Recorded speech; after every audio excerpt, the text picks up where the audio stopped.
before the main meeting, the town council formalities that have to be reminded. Following a reminder to meeting attendees that this is a formal meeting, I can advise that members of the public will be given an opportunity to speak during public open session, but not at other times. The meeting is being filmed, and by being present, attendees are deemed to have agreed to be filmed and to the use of those images and sound recordings. I can advise that attendees should not disclose any personal information of individuals, as this would infringe the data protection rights of that individual. May I please ask everyone to mute their microphones when not speaking. Item number 1 on the agenda is apologies for absence. I have apologies from Councillors North, Thomas and Sajid. Councillor Gilchair, who's not a member of this committee, has also offered his apologies. To receive declarations of interest. Now, there is one item here with regard to declarations of interest. We're all interested in the agenda on the rate council tax situation, but there is a dispensation in place, I believe, to allow every member to participate fully and to vote. So I think we'd all, if everybody note, if that's noted generally on behalf of all councillors, I think that would be appropriate. Apart from that, are there any disclosable pecuniary interest in any agenda item? There are none, thank you. Non-pecuniary interest in any agenda item? None. Moving on to item number 3, Chairman's announcements. You'll be delighted to know I have no Chairman's announcements. Item number 4 is the public open session. I cannot see any physical. Oh, sorry, Councillor Fade, you're hiding at the back. Is there anybody online as well, Catherine? Or no? Okay, Councillor Fade. Hello, everybody. Is the microphone working? Yeah. Okay. Well, I just wanted to speak on item 9A, which is the budget and precept. So, obviously, councils go through a very long process of planning their budget. We're going through a particularly painful one at Central Beds, and I'd be lying to you if I said if I knew which way that was going to land in a few weeks' time. On the town council's budget, I just wanted to raise a couple of things, and I know I've pointed to them in the past, but I'd like to try to make the point again now about the overall level of spending of the town council and the Band D cost per property, which, if I'm not mistaken, is going to be just over £230 per property per year. What is it? What is it? You're shaking your head. Sorry, Chairman. Do you want me to respond?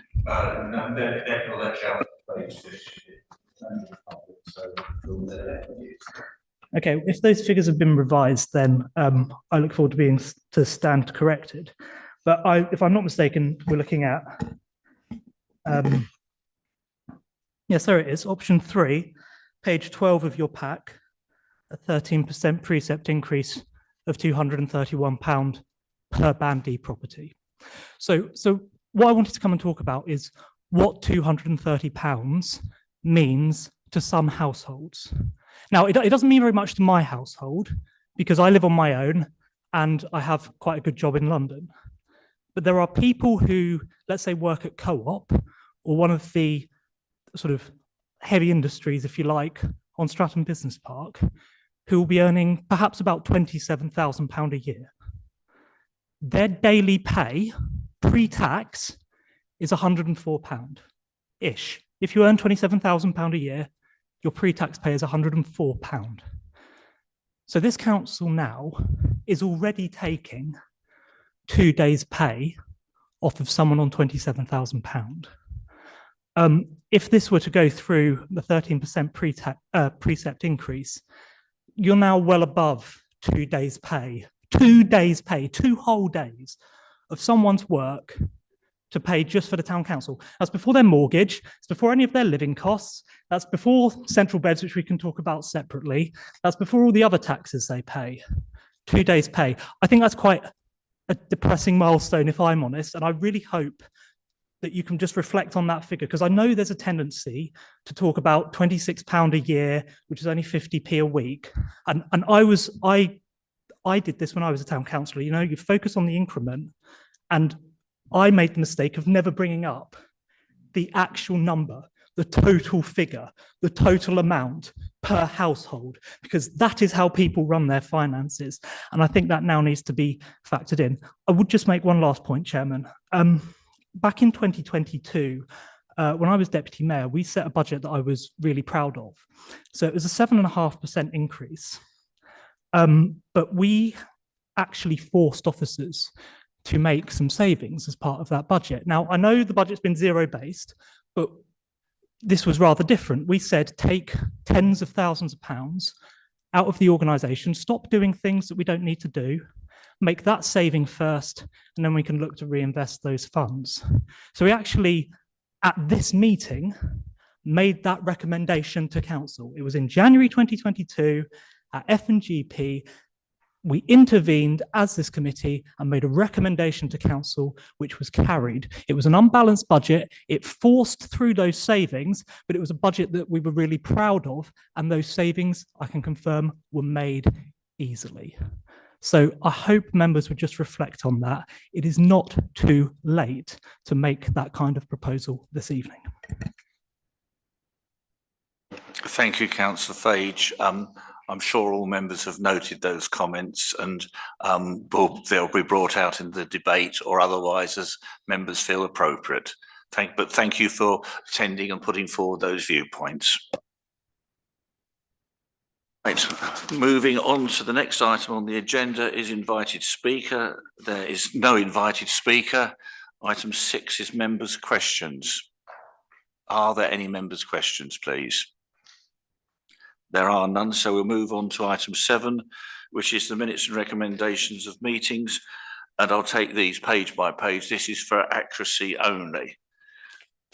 And that is page 5 of your pack being page 1 of the minutes. Any comments on that page? Page 6 of the pack. Page 7 of the pack. Page 8 of the pack. And for the purposes of just approving the minutes only, no comment on these. If there are any amendments that are needed to the page 9, which is the exempt section, we'll have to deal with those at the end of the meeting in the exempt session. Subject to that, is everybody happy that these are a true and correct record and that I should sign them as chairman as such? Item 8 is matters arising on the same, so I'll take it in the same page by page order. Page 5, page 6, Councillor Knight. Thank you. Page 6, item 9A, the last paragraph. I think there was an action here for the town clerk to circulate details of the £63,000 of cost savings. I don't believe that's been actioned. Mr. Tarrant. Thank you. Thank you, Councillor Knight, for pointing that out. As much as I gave you a hard copy on the day we discussed this, and it was discussed in detail and at the standing committees, that paper hasn't been electronically circulated, but there is another copy here if members would like to refer to any point in the meeting. Thank you. Would you like a copy? Yes, please. In that case, could that be passed around both sides? Could that also be circulated electronically before the next council meeting? Thank you. I hope there's enough pages there. Wait a minute. There's one page each, so you've got it there. No, there's the mayor needs a copy. Thank you.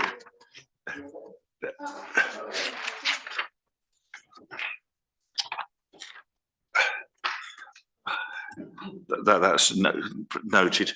Any other observations on page 6? Page 7? Page 8? Page 9, if there's any comments, if anybody has any comments, could they let me know now so that we can take it at the end of the meeting? There are no comments, so that will not be necessary. Right, now the next item on the agenda is 9A, which is the 2025-26 budget for consideration, budget and precept for consideration. The town clerk will give an introduction and run through on this. I just remind members that we do not make this isn't a resolution that will actually set the precept. The precept is actually set by full council. We just make a recommendation as a committee to full council. Mr. Tarrant. Thank you very much. I'll keep this succinct because this is part of an ongoing conversation that's been going on for the last 6 months. I think the first thing I would draw members' attention to is when I talk about the process associated with this, I refer back to the decision some 5, 6, 7 months ago where members determined the process for officers to follow, and that was a resolution of council. And obviously, officers have followed that process to the letter. So this is the document that we refer to.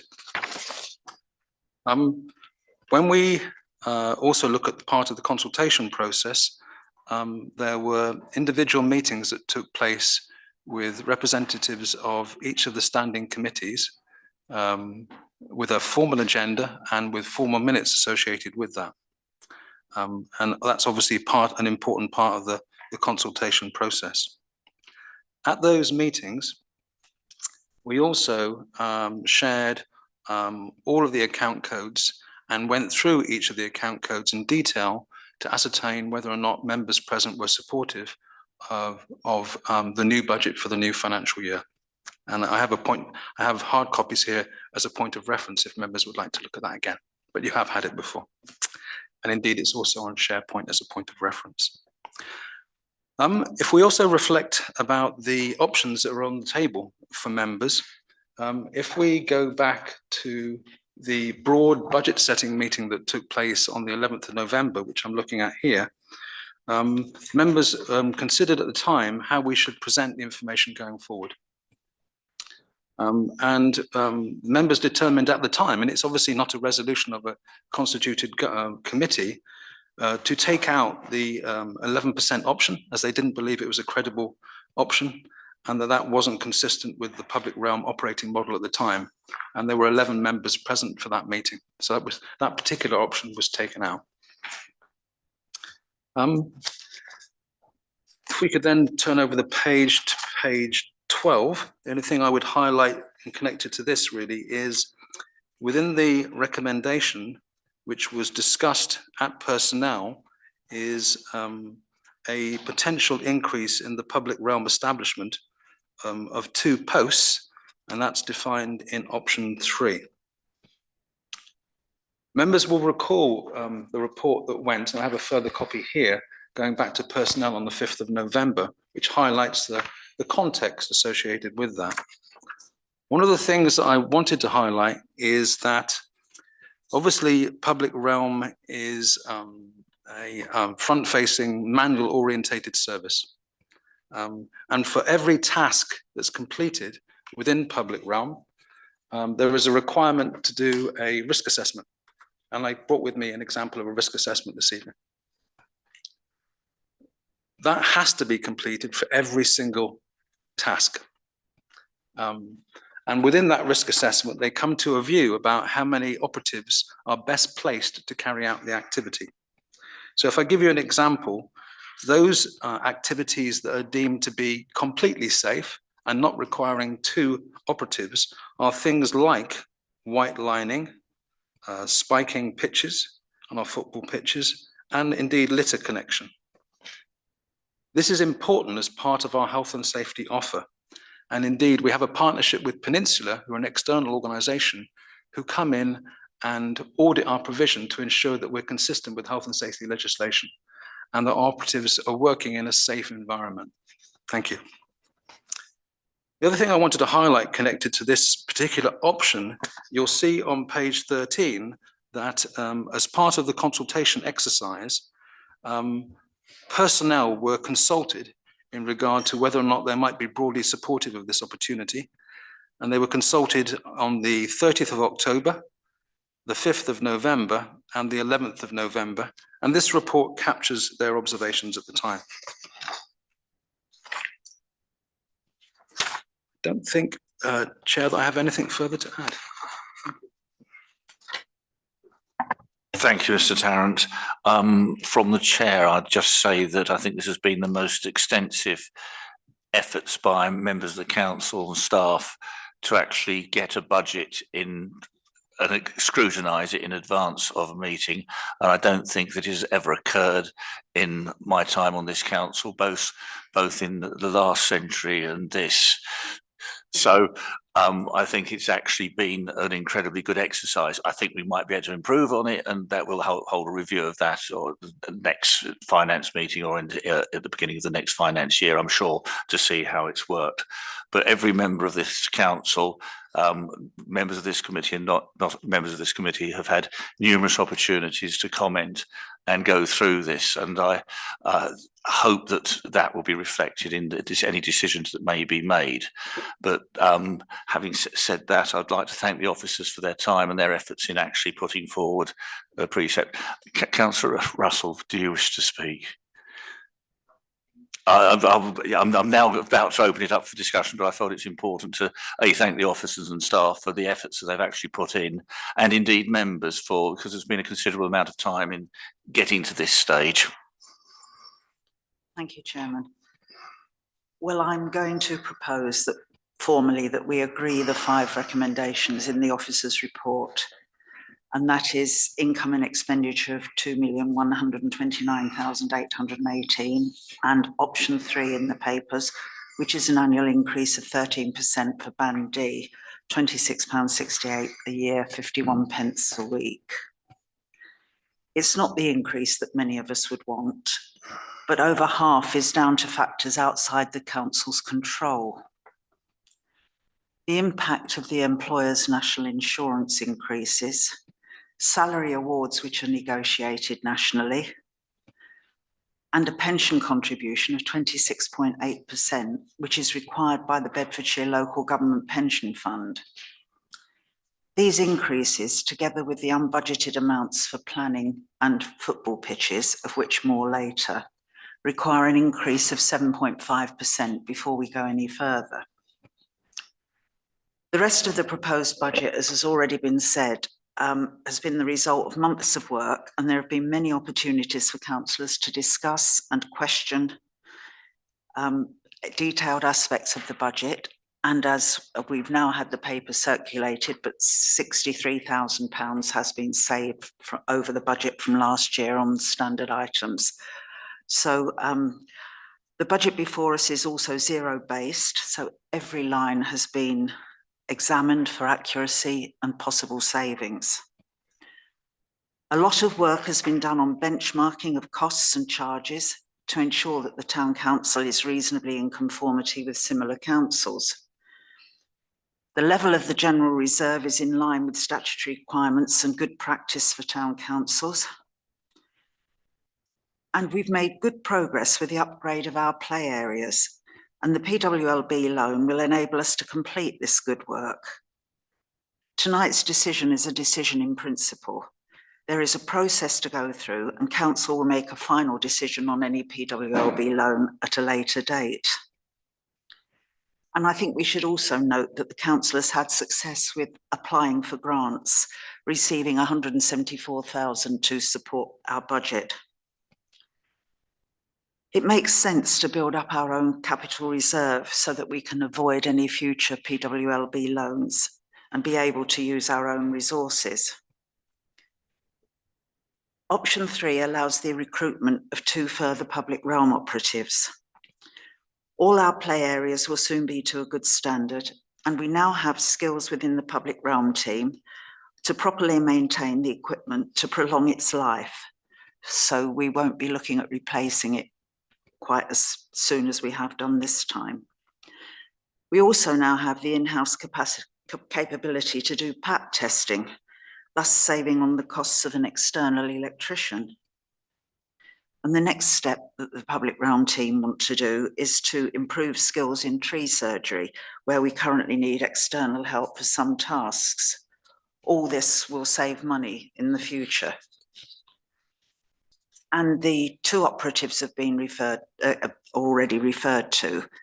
And many of the tasks of the public realm team do demand 2 people to work together for health and safety reasons. And as the clerk has said, all tasks are risks assessed for health and safety, and there are regular external inspections to ensure that we adhere to good practice. And what's the wider picture? Well, first, we can be proud that we are now a fully self-sufficient council financially. For many years, Central Bedfordshire Council passported a proportion of their grant from central government to town and parish councils. It was a heavy impact on us when this stopped. We also now know that other planning authorities share housing-related funds for infrastructure development, other than Section 106, which CBC does not, and neighbouring councils have received huge figures of over £1 million. Central Bedfordshire's own budget is under stress, which has resulted in essential work like cutting back vegetation being done less regularly. That's already happened in the current year. Councillor Russell, could I just remind you of the time limits that we have under standing orders? I'm prepared to be flexible, but I'll just remind you that. I'm not going on forever, Chairman. Thank you. But what I'm saying is that we may need to support Central Bedfordshire with this work for the benefit of our residents, particularly when paths that are regularly used are becoming overgrown. So we wait to see what other impacts there may be from CBC's further cuts in the budget that they're currently setting. And I'm sure that Councillor Fage will be equally interrogative of their budget. But there were two unexpected budgetary demands in the current year. The first was some essential maintenance to our football pitches, which means that we now have a successful mutually beneficial arrangement with one of our local football clubs. The second was the work to oppose Land North. Although ultimately unsuccessful in that planning permission has been granted, there's a considerable list of planning conditions which do mitigate some of the potential damage of the development. And finally, it's very positive that officers are now working with other town councils to share best practice and develop more positive relationships with Central Bedfordshire. We also know from that contact that other large town councils in Bedfordshire are planning precept increases of between 15 and 23%. This council is in a good place, and by accepting the 5 recommendations before us and the proposed 13% increase, we continue to build the good work we're doing for the town. Good work that is actually increasingly being noticed by residents. So I move the recommendations, sir. Thank you, Councillor Russell. I've let you go beyond the normal period, and I will give due latitude to other members if they should do so, but I trust it will go down. That will not be necessary. Could I have a seconder for that proposal, please? That's seconded by Councillor Agnew. Members, Councillor Barrett. Slightly different comment really, but appreciate there aren't any residents online, but I think obviously we're being recorded, and I think it's very important that we make sure everybody understands who might be watching this in the future that we're actually talking about the Biggleswade Town Council element here of 200 and something pounds. We're not talking about the full amount of council tax, and I have had residents speak to me and think we're talking tonight about the full council tax they have to pay annually. There's a confusion, so I think it's important we all make sure others understand that we know that, but others don't always understand that there are two distinct elements. So we're talking about the £236 element here, potentially of around £2,000 of a band D. And if someone were working at a co-op, for instance, they might be on sort of £1,500 as a band A. Thank you, Councillor Barrett. Councillor Knight. Thank you. A contrasting view. So I think any above inflation increase should be a last resort. Looking back at the historical figures, this council seems to have become rather accustomed to above inflation increases in recent years. So we've got figures here that go back to 2019, 2020. Of course, the rises in the earlier years are all cumulative. So if you add those up, since 2020, the increase in this council's budget has been an enormous 82%. And if you look at that for the average Band D resident, that's nearly a £100 a year increase. Of course, it's more than that for anyone with a larger property. And older people who have larger properties, they don't have necessarily a larger income. As Councillor Fage said, this is a lot of money for a lot of people, and I don't think we should dismiss it. As I've said in previous years, and I'm disappointed again, the papers continue to quote weekly figures for the proposed rise. And you can't pay council tax weekly. The shortest you can, the least frequently you can pay is monthly. So I think we should be above playing tricks like quoting weekly figures to try to make what is a large rise, 82% since 2020, if this goes ahead, appear small. It just seems like a very cynical trick to try and quote it in a way that you simply can't pay it. I think the budgeting process has been quite good, but I think there have been far too many informal meetings where there has not been proper public oversight. Many of those meetings have been at times when it's difficult for some members to attend, and there's been no public minutes or record of those meetings. I don't think we've looked hard enough at the cost base of this council, and I think there's an opportunity to find further efficiency savings. And my preference would be that we go for a smaller rise and we form a working group to look at the organisation and look for efficiency savings in the organisation that might allow us to put more of the revenues that we have towards frontline services and perhaps less on some of the administrative costs. I hope that's something that members will consider doing. So my preference, if the proposal falls, would be to go for option 2, the 8.5% rise, and then form a working group to look for efficiency savings. And the reward from finding efficiency savings could be to redirect funds towards frontline services such as public realm. I also note we're specifically increasing or proposing to increase the budget to fund public realm. PLOS has not discussed this. So it seems very strange to me that personnel discussed the resourcing for PLOS, but the PLOS committee itself has at no point formally considered that proposal. And I note that neither the chair nor deputy chair of PLOS are here tonight. So hopefully they'll be able to comment next week at a full council. So I think it's clear I'm opposed to the 13% proposal. I'd like that to be recorded in the minutes, please. I'd like my opposition to be recorded in the minutes, and I would like a full recorded vote on the resolution that Councillor Russell has put forward to tonight. Thank you. Thank you, Councillor Knight. Just for the sake of clarity, I appreciate your comments about working groups and looking at efficiencies, etc.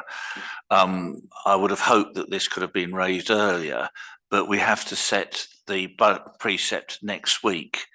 Now, I don't think that is necessarily would be practical to go through the exercise that you're talking about. It seems to me to be very difficult, to say the least. I'll ask Town Clerk's comments in a moment, but how would you see this actually working? Because whether we like it, you like it, I like it or not, we do have to get a precept for the town council and produce the balanced budget.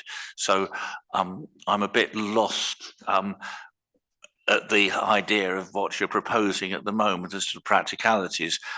For the next year, I see absolutely no difficulty with your proposal, but for this year, there is a very practical difficulty. We're legally obliged, I believe, to set a precept, and I'm not sure that that could be done within the ambit of your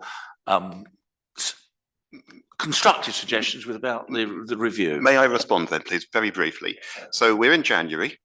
Tonight we need to make a recommendation to full council. If, for example, we were to recommend 8.5%, the new budget year doesn't start until April. So obviously that wouldn't allow, with the current budget, us to recruit 1 or 2 additional public realm staff. However, between now and the point where we started recruitment, so it could, by April, for example, if we could restructure and revise the budget and find savings, that may allow us to then proceed with recruitment. Additionally, we may decide we don't need to start the recruitment activity in April. So I think there is time between now and April to look at whether we could revise some of the spending plans that we have in the proposal here. So you effectively, your suggestion in that respect is not that we actually go down the route of the suggestions of your efficiency savings and review at this stage, but we set the budget prior to that, and then subsequently you're suggesting that the council reviews that rather than, because that wasn't quite clear from what you were saying, that I was thinking that there was absolutely no way that we could carry out that kind of review within that timescale, however merited it may be. Perhaps the town clerk could comment, please.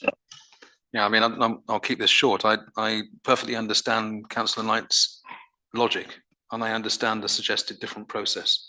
So you'd set at 8%, if that was the preference of members here this evening.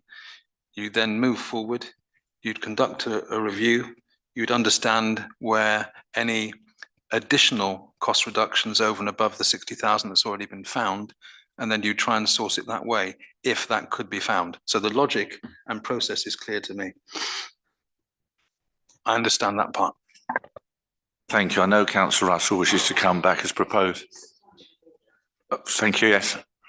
The problem is with what's being suggested at the moment, that we have to get a figure to central beds by the end of the month or early February at the very latest. Otherwise, they won't get the council tax bills out.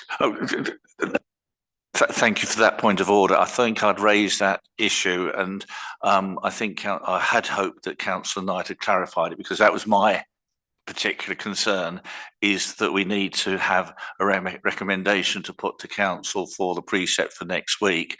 And originally I thought that Councillor Knight was suggesting that this full review, etc., was carried out before next week. That is not what Councillor Knight was suggesting. So I think that's a clarification of that particular point. I hope I've interpreted Councillor Knight's comments correctly. That's correct. If Councillor Russell's motion falls, I'm proposing we set 8.5%, and then once we've set 8.5%, we look to see if we can find some savings that we could then use to divert resources towards frontline public realm services. Thank you for that clarification.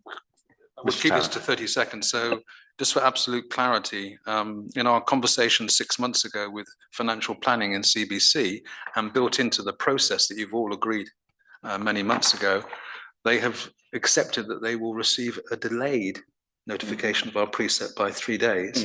Yes? Yes. But we must absolutely keep to the day following the council's determination. Yeah. And again, I'm interested in process and governance connected to anything else. Obviously, this is the process that you all voted upon and is the process that we've adhered to. So from a point of view of consultation, we've adhered to that. Thank you. Thank you, Mr. Clark. Members, any further comments on this, or before I go back to Councillor Russell to make any further additional comments? Councillor Barrett. Just slight confusion. If we were to agree to Councillor Knight's suggestion and agree to an 8 and something % tonight, and we didn't find the efficiencies between now and the time that's being suggested, what would we do? Councillor Knight, I think that Okay, I'll try. So my understanding is the 8.5% is a fully balanced budget, but without the 2 additional heads. So if we agreed 8.5% and failed to find any savings, we wouldn't be able to recruit the proposed heads. If we found half of the savings we need, we could recruit 1 head. If we've managed to find the whole amount, we could recruit 2. Mr. Tarrant. Totally agree with Councillor Knight's logic. That's exactly the case. But just to reiterate again, because I'm very much used to dealing with much larger figures than what I'm dealing with here. When you're dealing with a budget of 500,000 or 1 billion, then it's much more straightforward to understand cost reductions and efficiencies. Since I've been here, this council, and Councillor Fage will remember this when he was mayor, we have driven out cost reduction and efficiencies. We have made that happen. And in this year, we've been particularly successful in doubling or even tripling what we did in previous years. So that sense of you cannot agree a growth-related budget. You have to look at this from a zero-based perspective, which is what Councillor Russell was saying. This budget is built from the bottom upwards, and at every stage of that process, there's been proper consultation. Thank you. Thank you, Mr. Tarrant. If there's any further comments from the floor, and then if Councillor Russell wishes to summarise before I put it to the vote, any further comment from other members? Councillor, there doesn't seem to be. Councillor Russell. I think what Councillor Knight is saying is a bit of an insult to the process that we've been through, because he's talking about a working group. We have had all these working groups. At one point, he says we shouldn't have had these informal meetings, they should have been public. And then he's talking about a working group. Well, what's the difference between what we've been through and another working group? And if we go for the 8.5, we will not be able to find enough savings for even one public realm person, because we have been through and through and through, even with the fresh eyes of our new head of finance. So it's not just what we've thought about it ourselves over the years. So I very much hope that colleagues will support the 13% so that we can move forward and do what we really need to do for the town. So I reiterate the proposal to accept the 5 recommendations. I had intended to take the vote immediately, but Councillor Agnew, just quick comment, please. I just wanted to steer the conversation ever so slightly to the 2 individuals that are recommended to be hired for the public realm team. I'd like to say that I haven't personally attended the meeting when there was a resolution or voting for that additional membership. However, we did recently have a depot visit with Harry Henderson explaining us the nature of the public realm workers, as well as us understanding it from our encounters with them throughout the years, well, 2 years for me now, but more since I'm living in Biggleswade. I'd like to say that from what I'm seeing and information I'm getting, we do have now the team that is requiring more people because of the nature of the jobs they are executing on day-to-day basis. I mean, we do say sometimes that there are seasonabilities in what they do. For example, in spring and summer, more grass cutting, etc. However, what we did understand through that recent visit, for example, is that the maintenance jobs and the jobs that they are finding as BAU, as well as the urgent projects, actually take away the people in pairs, not, for example, because they literally work as a pair on one particular machinery, but because sometimes the nature of that open land work requires them to attend the meetings. So in short, I'd like to say that I think my personal understanding in need for those people have proved, and I'd like to propose it as Councillor Agnew, we've got the proposal. I've let you come back after you didn't speak. If it comes down to the debate next week, I'd prefer it if, and I'm sure the mayor who'll be chairing that meeting would prefer it, if it was actually raised before we actually got to putting it to the vote. As some members haven't spoken so far, I allowed you that courtesy. If any other member wishes to come in very briefly, and I mean briefly, I'll do that. Otherwise, I'm going to put it to the vote. In which case, and please, Catherine, could you please note that Councillor Knight has requested that every individual vote be recorded. So members, when you show, could you please show clearly to give Catherine as clerking the meeting the opportunity to record the vote for and against Councillor Allbone. So I was under the impression that Councillor Knight asked for a recorded vote. He did. Okay. That's what I was just saying. That's what I was just trying to explain to members, that put your hand up, quickly down is not sufficient and fair to the Catherine clerking the meeting. So I hope that we'll make it quite clear. So all those in favour of the proposal, please show. That is 6 in favour, being Councillor Russell, Councillor Allbone, Councillor Barrett, Councillor Foster, Councillor Agnew and myself. All those against? Councillor Knight. That is carried. I'd just remind members that this is a recommendation to full council, so there will be opportunities for further debate next week.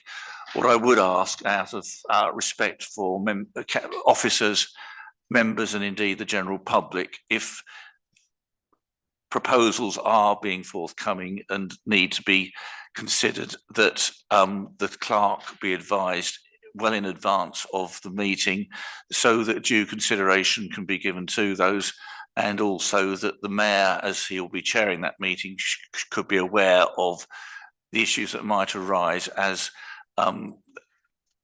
we do not wish to have a debate through to the middle of the night, and but it's important we go through the process and it's an opportunity for everybody to have their say. But if they've got proposals, and Councillor Knight's made some constructive suggestions into the future, even though he may not have got the result that he wanted, I think there will be options for that to be looked at, particularly in the next financial year. But as the clerk has advised, we do have to set the precept next week. We do have to notify Central Bedfordshire Council of that. So I think it's just important that, as a matter of courtesy to officers in particular who've spent many hours on getting these figures right, and I imagine it's Mr. Boer as head of the finance department who's had to do a lot of the number crunching, etc., that they be treated with respect they deserve.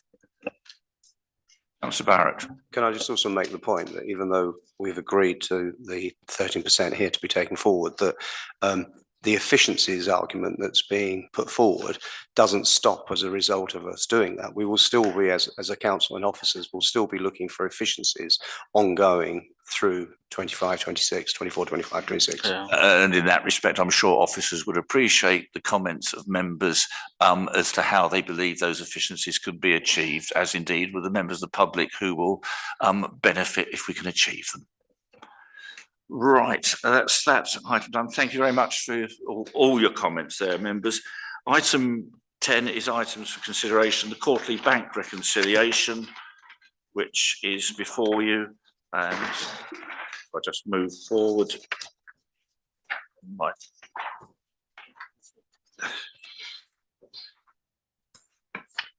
Mr. Boer's made the report which is before you.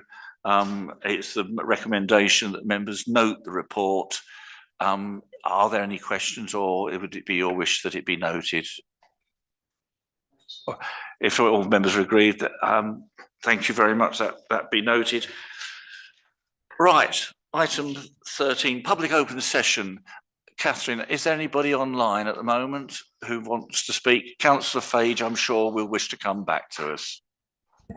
Yes, just briefly. So, firstly, the remarks I'm about to make, officers, this is not aimed at officers, because it's very clear to me that officers have gone to extraordinary lengths to provide a huge amount of detail and followed the process that was laid before them and decided by council. I can see from the paper that there has been detail and that the figures stand up to scrutiny in a way that, you know, years ago, a lot of this information just wasn't readily available. So the fact that the finance function at Biggleswade Town Council is working is clear for all to see. What is regrettable, though, is that clearly a decision was made to provide a lot more detail that enabled decision-making in private, in secret meetings, where there was no transparency or opportunities for members of the public to interrogate those numbers. The fact that that detail came to those meetings and isn't quite coming to these public meetings, and even if it were, it would be coming at a very late stage, I think that's something that needs to be reflected on. The other thing that I think needs to be reflected on, and it is a little bit regrettable that the points that I was trying to make about how much £230 is to a very large proportion of our electorate. I knocked on doors around Stratton Way, round Rowan Crescent, in my ward, poor parts of King's Reach as well, Furzon Hall, Potham Road, Lawrence Road area. There's a lot of people who don't have a lot of money. And £230 to them is very much like the sort of household that I grew up in, where that money just did not exist. And so for that not even to feature in the debate, I think is a sign of great shame. And I do hope that the Town Council will reflect on this, because if it were to go ahead with a 13% increase, I think residents would see that as greedy, opportunistic, and really attempting to build an empire that doesn't need to be built. And I think some more due regard needs to be given to those who, right at the bottom, really struggle to make ends meet, but whose voice is not represented in this room this evening. It wasn't featured in any of this debate other than the remarks that Councillor Knight made. So I hope that councillors will reflect on that. It's not too late to set an 8% budget and find savings, potentially, I'm afraid to say, doing the kind of reorganisation that Central Bedfordshire has made. I think that should come before putting taxes on pretty poor people, but that's just my view. Councillor Fage, thank you for your comments. One observation I would make that those really disadvantaged people do get council tax benefits. So they're not for everybody, and it's a very difficult situation, but there are benefits that are available to support those who are in great difficulty. So we're not in a situation of many countries or many societies where there is greater poverty. Any poverty is bad, but there is relief available. And if people are struggling to pay, they should seek to find that you make use of those benefits. And thank you for your comments. Right, that's the end of the public open session. Item number 14 is exempt items, and members, you'll be delighted to know there are no exempt items this evening. So I'd like to thank you all for your attendance and everyone. To order, I think there's an exempt minute we need to review. You've got a point that you want. Do we need to approve it? Oh, it was approved and there was no indication previous. It would be sensible to have the debate to confirm approval, I think. Well, yeah. So thank you, because in that case, is it moved that we go into exempt session? Is that seconded? Thank you, Councillor Fage.